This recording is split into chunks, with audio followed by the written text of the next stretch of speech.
मुझे तो defence forces ही join करना है, मैं एनडीए ही जाऊंगा। दोस्तों, हर साल लगभग 4 से 5 लाख कैंडिडेट्स परीक्षा के लिए रजिस्टर करते हैं और जिनमें 2.5 से 3 लाख स्टूडेंट्स परीक्षा में बैठते हैं, जिनमें से 7 से 8 हज़ार बच्चों का ही रिटन सिलेक्शन हो पाता है। मतलब 2.5 से 3% कैंडिडेट्स ही रिटन क्वालिफाई कर पाते हैं। इसके बाद उन्हें इंडिया के toughest interview service selection board यानी एसएसबी के लिए इनवाइट किया जाता है। एसएसबी एक मल्टी स्टेप प्रोसेस है जिसमें कैंडिडेट की पर्सनैलिटी, इंटेलिजेंस और स्किल्स को जज किया जाता है। मात्र 400 कैंडिडेट्स ही सिलेक्शन ले पाते हैं। इसमें भी 10 से 15 गर्ल्स कैंडिडेट इंक्लूडेड होती हैं, यानी कि 2.5 लाख से सिर्फ 400 कैंडिडेट्स ही सिलेक्शन ले पाते हैं। इसका सिलेक्शन रेशियो 0.17% ही रहता है। लेकिन मैं आज 400 कैंडिडेट्स के सिलेक्शन के बारे में बात नहीं कर रहा हूँ। मैं बात कर रहा हूँ जिन्होंने शायद रिटन एग्ज़ाम तक क्वालिफाई नहीं कर पाया और फिर क्वालिफाई कर लिया तो रिकमेंडेशन नहीं ले पाए, क्योंकि यह एक मेजॉरिटी ऑफ द कैंडिडेट्स की संख्या है। And I am one of them जो रिटन तक क्वालिफाई नहीं कर पाया।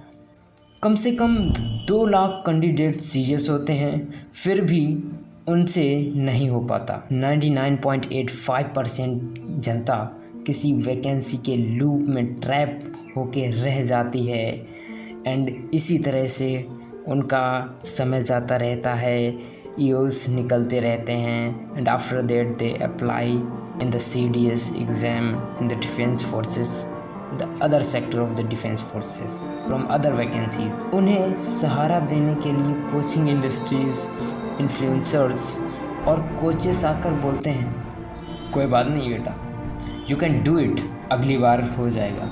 बट बार बार फेल होकर बंदा बुरी तरह डिमोटिवेट हो जाता है और वह अपना प्रीशियस टाइम सोचने में वेस्ट करने लगता है, फ्यूचर प्रेडिक्शंस करने लगता है, मेरा होगा या नहीं, मैं अपने जीवन में कुछ कर भी पाऊँगा या नहीं।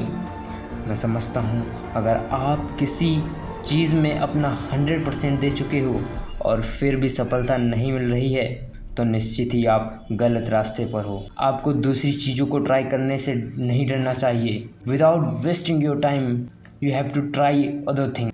I hope you all leave the rat race and come outside from the trap। अगर आप बार बार फेल होने के बावजूद अपना टारगेट सेम रखते हैं और आपको लगता है कि मुझे तो बस यही चाहिए, मेरी लाइफ यही है, तो दोस्तों आपको अपनी प्रिपरेशन में बदलाव लाने की ज़रूरत है।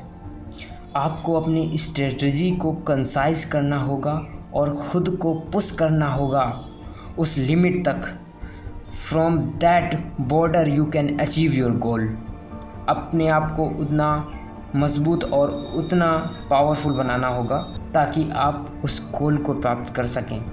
और रिक्वायर्ड स्किल्स पर गुड कमांड बनानी चाहिए आपको। उसके बाद अगर आप ये सोचते हैं तो फिर गाइस एक बिना खुद को पुश किए you can't break the barriers.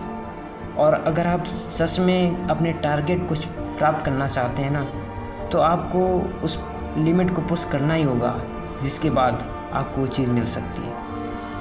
अगर आपकी अच्छी कमांड रिटन एग्ज़ाम्स में नहीं है तो डेफिनेटली आपको अपनी सब्जेक्ट्स पर अच्छी कमांड चाहिए।